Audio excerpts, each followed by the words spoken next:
தாவீது சொல்லுகிறார், என் ஆத்துமாவே நீ ஏன் கலங்குகிறாய்? யோசபாத்து சொல்லுகிறார், ஆண்டவரே என்ன செய்வது என்று எனக்கு தெரியலப்பா. இந்த ஏராளமான எதிரிகளை எதிர்த்து நிற்க எனக்கு பலன் இல்ல, பலனும் இல்ல, என்ன செய்யறதுன்னு தெரியவும் இல்லை.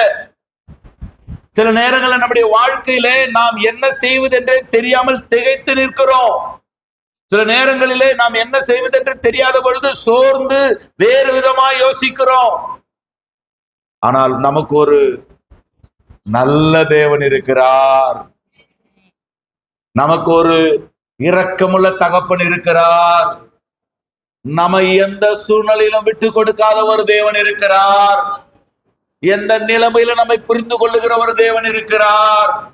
இந்த உலகத்தில் இருக்கிற எல்லாமே நமக்கு எதிராய் நின்றாலும் நம்முடைய பட்சத்திலே நின்று நமக்காக செயல்படுகிற, நம்மேல் பரிதாபம் கொள்ளுகிற ஒரு நல்ல பரலோக தேவன் நமக்கு இருக்கிறார்.